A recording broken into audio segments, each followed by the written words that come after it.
దీవెనా, దుఃఖిత పీడిత నిరాధారులకు ఆశ్రయ దీవెనా, ప్రయాసపడే సమస్త జనులకు విశ్రాంతినిచ్చే దీవెనా, దుఃఖిత పీడిత నిరాధారులకు ఆశ్రయ దీవెనా, అనుదిన రక్షణ సువార్తనందించు పరమ నివేదనా, అనుదిన రక్షణ సువార్తనందించు పరమ నివేదనా, యేసయ్య దీవెనా, యేసయ్య దీవెనా, యేసయ్య దీవెనా, యేసయ్య దీవెనా.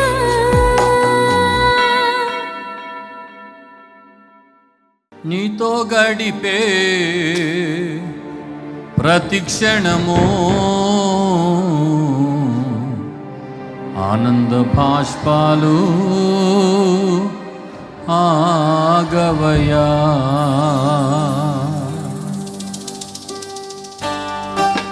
చప్పట్లు కొడదాం.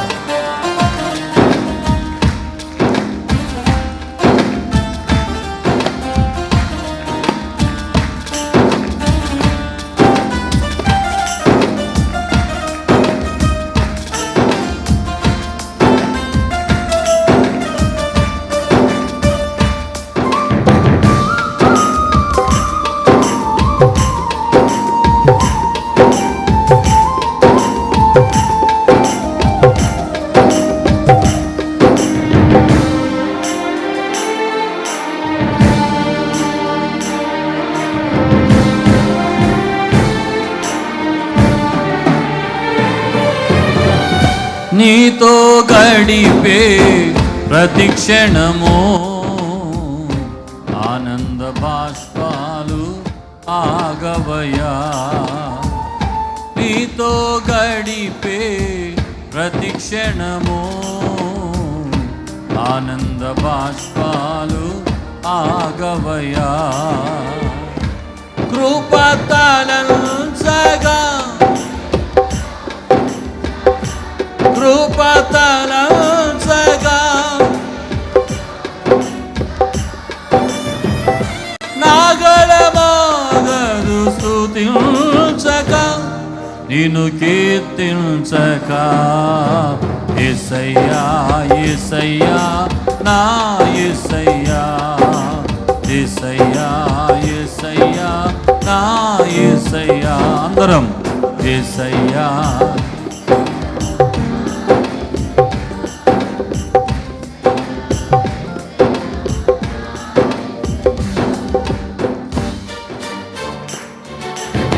అందరూ చప్పగొడుతూ హృదయపూర్వకంగా దేవుని స్తుతిద్దాం.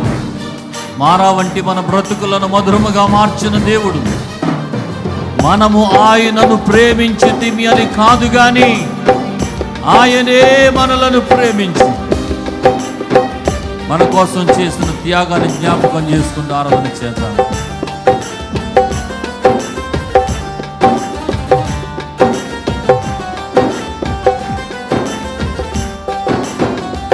మారవంటి నా జీవితాన్ని మధురముగా మార్చి ఘనపరచినావు. మారవంటి నా జీవితాన్ని మధురముగా మార్చి ఘనపరచినావు. నా ప్రేమ చేత కాదు, అవునయ్యా,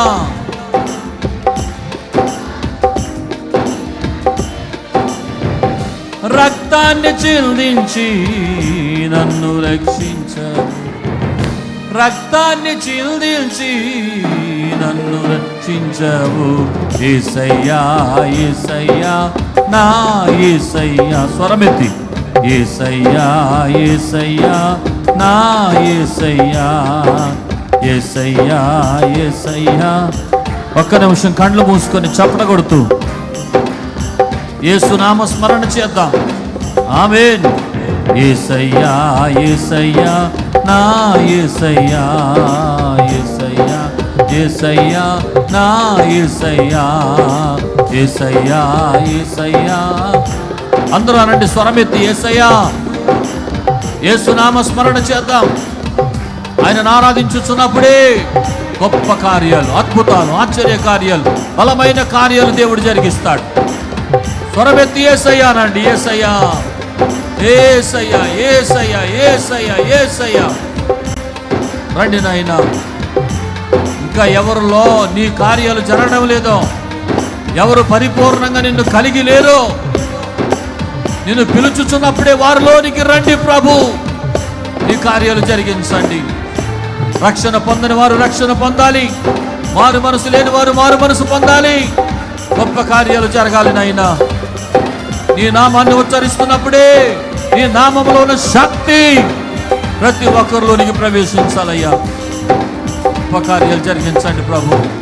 ఆమేన్ ఆమేన్ ఆమేన్ ఆమేన్. స్తోత్రం స్తోత్రం స్తోత్రం స్తోత్రం స్తోత్రం. యేసయ్యా యేసయ్యా నా యేసయ్యా, యేసయ్యా యేసయ్యా నా యేసయ్యా, యేసయ్యా యేసయ్యా నా యేసయ్యా, యేసయ్యా యేసయ్యా నా యేసయ్యా, యేసయ్యా యేసయ్యా నా యేసయ్యా. నీతో గడిపే ప్రతి క్షణము ఆనంద బాష్పాలు ఆగవయా. స్తోత్రం. హల్లెలూయా ఆమేన్. అందరూ స్తోత్రం చెప్పండి. హల్లెలూయా. మహిమ ఘనత ప్రభావం యేసేకు మాత్రమే చెల్లునుగాక. యేసేకు చెందాల్సిన మహిమ ఎవ్వరికీ చెందకుండునుగాక. ఆమేన్. చాలా సంతోషకరం. ఉదయకాల సమయమందు దైవజను నోట పరిశుద్ధాత్మ దేవుడు పలికించిన మాటలను బట్టి మరొకసారి ప్రభువును స్తుతిస్తున్నాను. ఎవడైనను క్రీస్తు నందు ఉన్న ఎడల వాడు నూతన సృష్టి, పాతవి గతించను సమస్తమును. ఒక వ్యక్తికి నిజమైన నూతన సంవత్సరపు ఆనందం ఎప్పుడు కలుగుతుంది అని అంటే నూతన సృష్టిగా మార్చబడినప్పుడు. దేవునికి స్తోత్రం. నూతన సృష్టిగా మార్పు చెందిన ఒక వ్యక్తికి ప్రతిరోజు హ్యాపీ న్యూ ఇయరే. ఆమేన్. ప్రతిరోజు నూతన సంతోషమే, ప్రతిరోజు నూతన ఆనందమే. ప్రభువు నందు అనే మాట నెరవేర్చకపోతే, ఎవడైనాను క్రీస్తు నందు ఉన్న ఎడల అనే మాట మీ జీవితంలో నెరవేర్చబడకపోతే మీ జీవితానికి నిజమైన సంతోషం అనేది ఉండదు. ఖచ్చితంగా క్రైస్తవుడు అనబడినవాడు మార్పు చెందినవాడు అనే మాటకి సాదృశ్యం. దేవునికి స్తోత్రం. క్రైస్తవులు అంటే ఎవరో తెలుసా? మేము మతాన్ని మార్చుకున్నాం అనేవాళ్ళు కాదు, మేము మనసు మార్చుకున్నాం, హృదయాన్ని మార్చుకున్నాం అన్నవాళ్ళే క్రైస్తవులు. దేవునికి స్తోత్రం. హల్లెలూయా. బాప్తిస్మం ఎప్పుడు పొందాలని చెప్పాడు పేతురు? మీరు మారు మనసు పొంది, చెప్పండి ఎప్పుడు? అది నూతన సృష్టి. ఆమేన్ చెప్పండి. మారు మనసు పొందకుండా బాప్తిస్మం పొందినా అది నూతన సృష్టి. క్రీస్తు నందు అనే మాట మన జీవితంలో నెరవేర్చబడాలి. అపోస్తుడైన పౌలు సౌలుగా నుండి పౌలుగా మార్చబడిన తర్వాత అతడు సాక్ష్యాన్ని చెప్తూ పలికిన మాట, నేను పూర్వము దోషకుడను, హింసకుడను, హానికరుడు, ఇప్పుడు దేవుడు నన్ను తన కృప చేత నిలవబెట్టుకున్నాడు అని చెప్తాడు. ఒకప్పుడు నేను దోషకుణ్ణి, ఒకప్పుడు నేను హింసకుణ్ణి, ఒకప్పుడు నేను హానికరుణ్ణి, కానీ ఎలా మారాను? నూతన సృష్టిగా. చెప్పండి, ఎలా మారాను? నూతన సృష్టిగా. అతడు గొంగల పురుగు జీవితం నుండి చేతకాకు చిలుగు జీవితానికి వచ్చాడు, అనేకులను ఆకర్షించాడు. దేవునికి స్తోత్రం. చెప్పండి హల్లెలూయా. అనేక మంది చేత ఆకర్షింపబడి వ్యక్తులుగా మారిపోతాం. ఆమేన్. ఒకప్పుడు దైవజనులు ఎలీషా రాజయ్య గారు, నాన్నగారు, బిషప్ తండ్రి గారు, వారి జీవితం కూడా గొంగల పురుగు జీవితం చెప్తారు చాలాసార్లు. వారు మార్చబడి సీతాకోక చిలుకగా ఏలూరు పట్టణానికి వచ్చారు కనుక ఈ సంఘం. ఒకవేళ వారే మారకపోతే ఇంతమందిని ప్రభావితం చేసి ఉండేవాళ్ళు కాదు. ఎవరి జీవితంలోనైనా సరే నూతన సృష్టిగా మారితేనే 10 మందిని ప్రభావితం చేయగలుగుతాం. దేవునికి స్తోత్రం. సమరయ స్త్రీ, అప్పటి వరకు ఆమె చూపులు వేరు, ఆమె పిలుపు వేరు, ఆమె జీవితం వేరు. ఇది వరకటి దినాల్లో ఎవరినైనా చూస్తే వేరుగా చూసేవారు, కానీ చూపు మారిపోయింది, మాట మారిపోయింది. ఆమె పిలుపు పాపం కొరకైన పిలుపుగా ఉండేది ఒకప్పుడు, కానీ యేసు నందు అనే మాట నెరవేర్చబడిన తర్వాత క్రీస్తు కొరకైన పిలుపుగా మారిపోయింది. స్తోత్రం కలుగునుగాక. ఆమెను చూసిన వాళ్ళందరూ అపార్థం చేసుకునే వాళ్ళకు అప్పుడు, కానీ ఆమె మాట విన్న వారందరూ యేసయ్య దగ్గరకు వచ్చారు ఇప్పుడు. స్తోత్రం కలుగునుగాక. ఆమె జీవితంలో పాతవి గతించిపోయాయి, సమస్తమును నూతన పరచబడ్డాయి. జక్కయ్య లంచగొండోడు, భయంకరమైన పాపాత్ముడు, అందరి దగ్గర దొంగతనంగా డబ్బులు వసూలు చేసి పాపాన్ని మరి ఇంటి నిండా కూడగట్టుకున్నవాడు.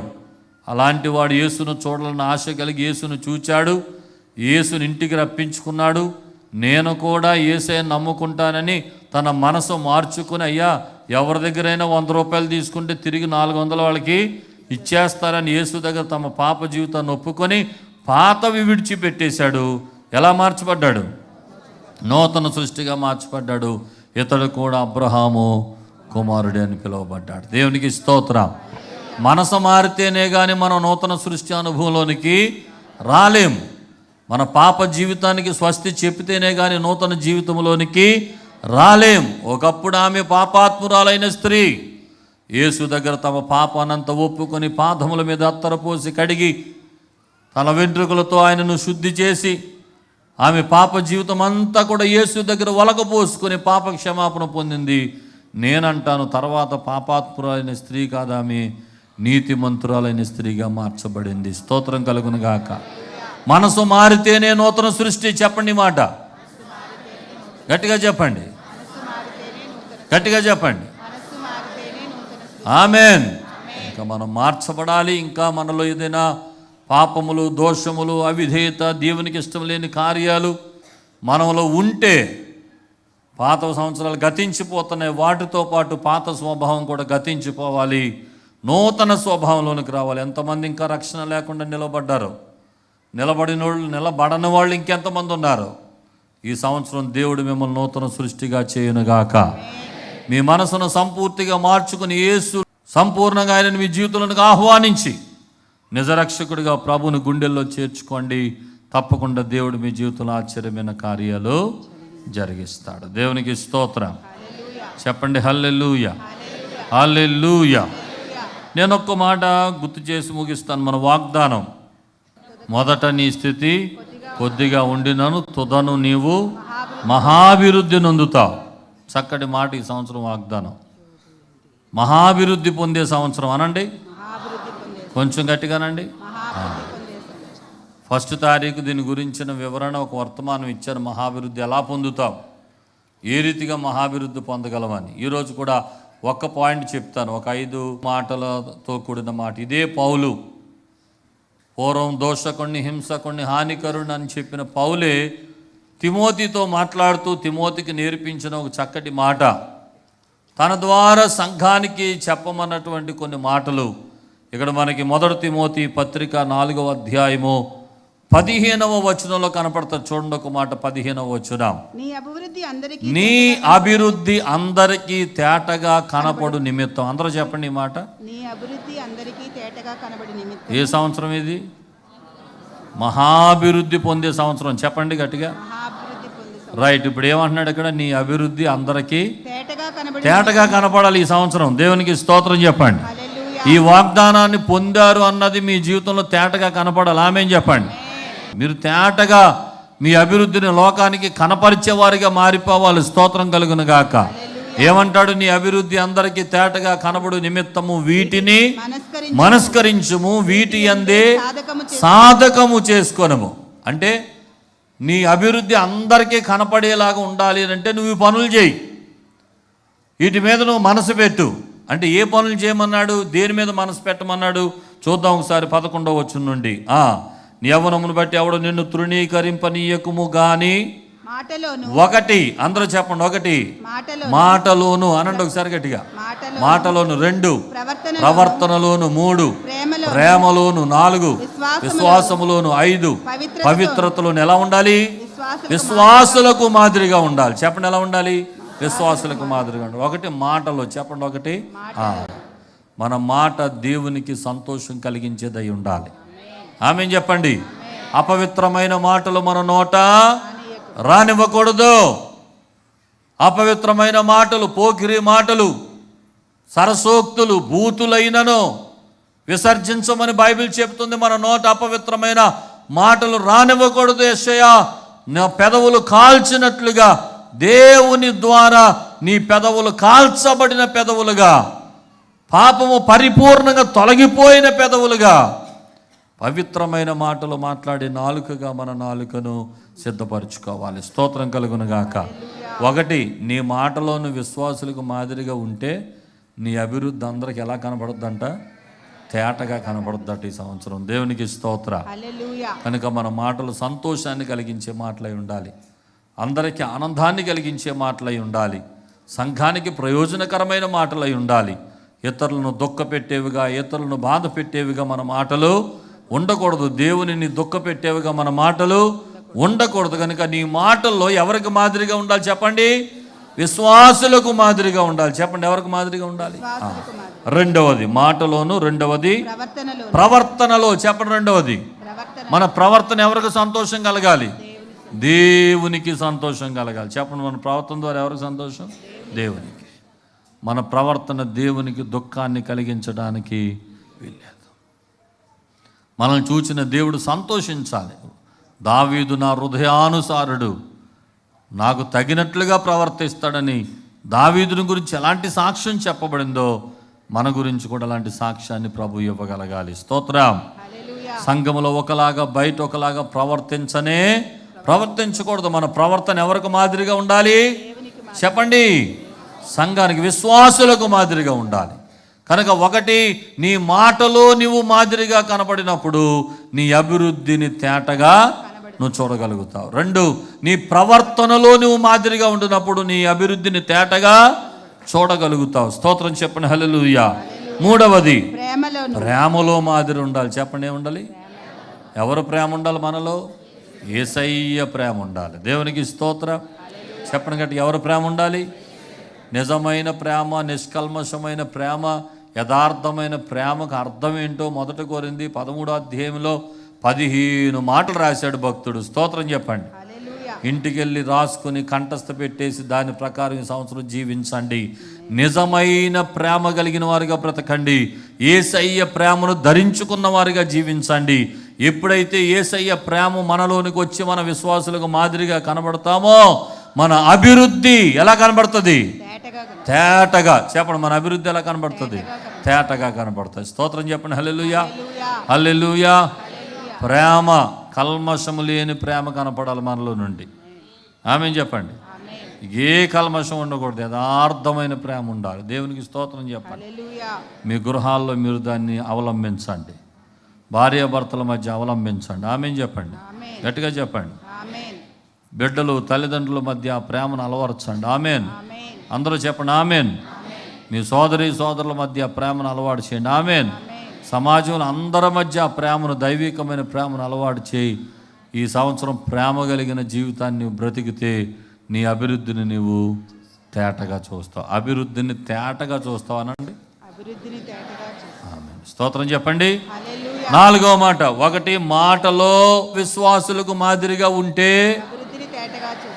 ప్రవర్తనలో విశ్వాసులకు మాదిరిగా ఉంటే, ప్రేమలో విశ్వాసులకు మాదిరిగా ఉంటే, స్తోత్రం చెప్పండి, హల్లెలూయా. తర్వాత విశ్వాసమందు, చెప్పండి, మన విశ్వాసం విశ్వాసులకే మాదిరిగా ఉండాలి. పేరుకు మాత్రం విశ్వాసులు కానీ మనలో కనపడేదంతా అవిశ్వాసం.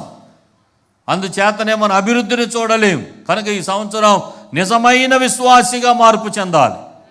మన విశ్వాసాన్ని చూసిన దేవుడు మన జీవితంలో సమస్తమును సాధ్యపరిచే ఒక గొప్ప విశ్వాసమును కలిగిన వారంగా మనం జీవించాలి. స్తోత్రం కలుగును గాక. మన విశ్వాసము విశ్వాసులకు మాదిరిగా ఉండినప్పుడు అభివృద్ధిని తేటగా చూస్తాం. ఇక ఆఖరి మాట పవిత్రత. చెప్పండి ఈ మాట. పవిత్రతలో మన పవిత్రత ఎవరికి మాదిరిగా ఉండాలి? విశ్వాసులకు మాదిరిగా ఉండాలి. ఎక్కడ పాపం కనపడకూడదు. దానియేలు గ్రంథంలో దానియేలు గురించి ఒక మంచి మాట తన విరోధులే చెప్తారు. తన విరోధుల గురించే రాయబడిన మాట 6వ అధ్యాయం 4వ వచనం చదవండి ఒకసారి. అందుక ప్రధానులను అధిపతులను రాజ్యపాలన విషయంలో దానియేలు మీద ఏదైనా ఒక నింద మోపవలెనని ఉండి తగిన హేతువు కనిపెట్టుచుండిరి గాని దానియేలు నమ్మకస్తుడై ఏ నేరమైనను ఏ తప్పైనను చేయువాడు కాడు గనుక దానియేలులో తప్పైనను లోపమైనను కనుగొనలేకపోయిరి. దానియేలు పవిత్రత విశ్వాసులకు మాదిరి. ఆమేన్ చెప్పండి. అందుకని అతని అభివృద్ధి ఎలా కనపడింది? తేటగా కనపడింది. ఆమేన్ చెప్పండి. అందుకనే మన పవిత్రత కూడా విశ్వాసులకు మాదిరిగా కనపడినప్పుడు అరే అతను పట్టుకుందామని చూస్తున్నాను రా, కానీ ఎక్కడా దొరకట్లేదు. అతను మాటలో దొరకడు, అతను ప్రవర్తనలో దొరకడు, అతను ఎక్కడ చిన్న దోషం లేదు, మలినం లేదు, పాపం లేదు అన్న పవిత్రమైన జీవితం మనలో జీవించి మన విశ్వాసులకు మాదిరిగా కనపడినప్పుడు మన అభివృద్ధిని మనము తేటగా చూస్తాం. స్తోత్రం చెప్పండి. కిందకు చదవండి 13వ వచనం. నేను వచ్చే వరకు చదువుట యందును హెచ్చరించుట యందును ఇవన్నిటిలో జాగ్రత్తగా ఉండాలి. మన పని దేవుడు అప్పగించిన బాధ్యత మనం చేస్తూ ఉండాలి. దేవుని వాక్యాన్ని చదవాలి, అనేక మందిని హెచ్చరించాలి, అనేక మందికి బోధించాలి. ఈ విషయంలో జాగ్రత్తగా ఉండాలి. 14వ వచనం. పెద్దలు హస్తనిక్షేపణము చేయగా ప్రవచన మూలముగా నీకు అనుగ్రహించబడి నీలో ఉన్న వరమును అలక్ష్యము చేయకము. స్తోత్రం చెప్పండి. హల్లెలూయా.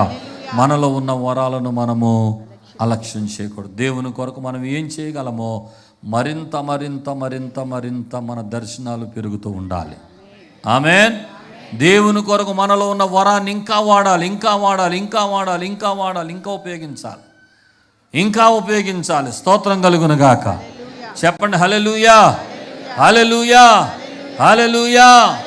యేసు రాకడ వరకు మన జీవితం యేసు కొరకు ఒక కొవ్వొత్తిలాగా కరిగిపోవాలి. ఆమేన్ చెప్పండి. గట్టిగా చెప్పండి. మనలో ఉన్న వరమును అలక్ష్యం చేయకూడదు. వీటన్నిటినీ చేస్తున్నప్పుడు ఈ మాటలన్నిటి కొరకు వాడబడిన పదమే 15వ వచనం. ఆ మాటలు చెప్తాడు, నీ అభివృద్ధిని తేటగా కనబడు నిమిత్తము వీటిని మనస్కరించు, వీటి యందే సాధకము చేయుము. దేవునికి స్తోత్రం. ఈ 15వ వచనం 11 నుండి 14 వచనాల వరకు ఉన్న మాటలు మనం నెరవేర్చగలిగితే 15వ వచనాన్ని దేవుడు మన జీవితంలో నెరవేరుస్తాడు. ఆమేన్. కాబట్టి ఈ సంవత్సరం నూతన తీర్మానాలు తీసుకోండి. యవ్వన బిడ్డలు దేవుని కొరకు మీలో ఉన్న వరమును అలక్ష్యం చేయకుండా ఏ పని చేయగలరో మీ తలాంతులన్నీ దేవుని కొరకు వాడండి. ప్రభు పరిచర్యను కలిసి పని చేద్దాం. చేతులు పట్టుకుని దేవుని రాజ్య స్థాపనలో మనం అందరం కలిసి ముందుకు నడుద్దాం. ఆమేన్ చెప్పండి. హల్లెలూయా, హల్లెలూయా. నూతన సృష్టి అనండి, కొంచెం గట్టిగానండి. ఈ సంవత్సరం ఎలా ఉండాలి మనం దేవుని దృష్టిలో? క్రీస్తు నందు ఉండాలి, నూతన సృష్టిగా మార్చబడాలి. మన అభివృద్ధిని అందరికీ ఎలా కనబడనివ్వాలి? తేటగా కనబడనివ్వాలి. ఆమేన్ చెప్పండి. హల్లెలూయా. కాబట్టి ఈ రీతిగా ప్రభు కొరకు సాక్షులుగా బ్రతుకుదాం. అట్టి కృప దేవుడు మనకు అనుగ్రహించునుగాక. తలలు వంచండి, కళ్ళు మూసుకోండి, ప్రార్థన చేద్దాం. ఈ ఉదయకాల సమయం ముందు ఒక్కసారి మీ కుడి చేయి పైకెత్తి, ప్రభువా నా జీవితంలో ఇంకా ఒకవేళ గొంగల పురుగు లాంటి పరిస్థితులు ఎక్కడైనా ఉంటే వాటన్నిటిని తీసివేసి ప్రజల చేత ఆకర్షించబడి సీతకోక చిలకలాగా నా జీవితాన్ని మార్చండి. నేను మతం మార్చుకున్నానన్నది కాదు, నాకు కావలసింది నా మనసు మారాలి. నువ్వు పెండ్లు కుమారుడిగా వచ్చినప్పుడు ముసుగు లేని ముఖంతో నీ ఎదుట ప్రత్యక్షమయ్యే ఆత్మీయ స్థితి నాకు కావాలి. నన్ను బలపరచండి అని అడగండి. నన్ను బలపరచండి, నన్ను ఆశీర్వదించండి, నీ కృపతో నన్ను నడిపించండి. ప్రేమ కలిగిన మా యేసయ్యా మీకు వందనాలు. ఈ ఉదయకాల సమయం మందు మా అభివృద్ధి అందరికీ తేటగా కనపడు నిమిత్తం మా మాటలో, మా ప్రవర్తనలో, మా ప్రేమలో, మా విశ్వాసములో, మా పవిత్రతలో విశ్వాసులకు మాదిరిగా జీవించడానికి సహాయము దయచేసి నడిపించండి. ఒక నూతన సృష్టిగా ప్రజలు మమ్మల్ని చూచినప్పుడు ఆకర్షితులై నీ యొద్దకు పరుగులు పెట్టుకుని వచ్చేవారుగా మా బ్రతుకులు ఉండడానికి సహాయం చేయండి. ప్రతి వ్యతిరేకమైన ఆత్మ యేసు అధికారం కలిగిన నామమున లయమైపోవునుగాక. నీ ఆత్మతో బలపరిచి నీ శక్తితో నింపి నీ కార్యాలు అధికంగా జరిగించి మీరే మహిమ ఘనత ప్రభావం పొందుకునమని యేసు అతి శ్రేష్టమైన నామమున వేడుకొని ప్రార్థిస్తున్నాము పరమ తండ్రి. ఆమేన్, ఆమేన్, ఆమేన్. మా చిరునామా పాస్టర్ ఎం జ్యోతిరాజు, శాంతినగర్, ఏలూరు 534007, పశ్చిమ గోదావరి జిల్లా, ఆంధ్రప్రదేశ్.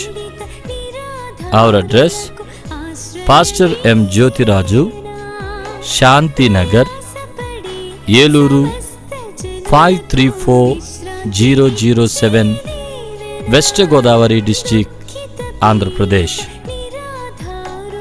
మా ఫోన్ నంబర్లు 8007773333 మరియు 800877774444.